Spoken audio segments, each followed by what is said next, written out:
One of my favorite books and movies is Pride and Prejudice. This has been one of my favorite books for like the past 16 years. I think it so clearly describes the different dynamics between interpersonal relationships. We look at the dynamics between the mother and the father. We look at the dynamics between the different sisters. We look at the dynamics between the friendship with Mr. Darcy and Mr. Bingley. We look at the dynamics between Mr. Collins and Elizabeth or Lizzie. I just think that it describes how pride and ego interferes with those relationships, sometimes fuels different actions and behaviors. I think so many familial friendships, romantic relationships, or other interpersonal dynamics are damaged by poor communication and comprehension, because it's not just having a good communication, right? We need to be able to understand, try to put yourself in someone else's shoes to receive what it is that they're saying. So that's a degree of empathy as well, or a degree of sympathy to even just care that you hurt somebody.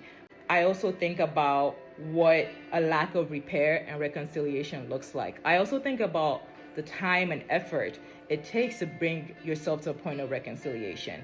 I think Pride and Prejudice just so clearly describes all those different components, those different factors. When I look at myself, I think about in my dysfunction, I used to be really quick to apologize, really quick to repair rifts and conflicts, even if I wasn't wrong. I was really uncomfortable with having tension or conflicts with people. I also, subconsciously, I thought it lowered my pride. But now in my growth, in my healing, I actually realized that behavior was in fact pride and control to a certain degree. Because the people that claim to care about you, they should care about how their words, their actions harm you. They should put in the effort to actually mitigate that conflict themselves, because if you have presented that harm, they should actually care enough to do something about it, right? No one should boast internally or externally to people around them the degree of harm that was caused. I also think about Mr. Wickham and how he presented his conflict with Mr. Darcy, how manipulative he was, presenting himself in the best light, just talking about how Mr. Darcy was jealous of him, not mentioning the fact that he was manipulative, he was gaslighting, and really just using the love and care from Mr. Darcy's family, not mentioning all the things he did wrong, but presenting himself in the best light possible.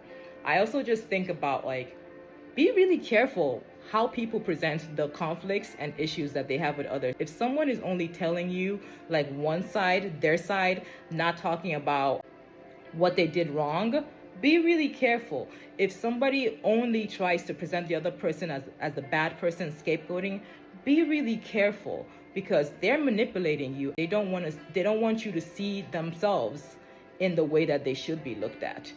Be careful in how people communicate or present conflicts or rifts to you.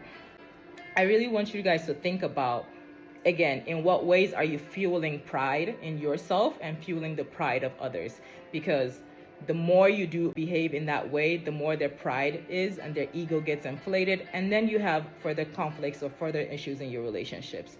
Be mindful, because you want to live the best of your life. You want to make sure you're in the best space and healthiest space possible. Okay?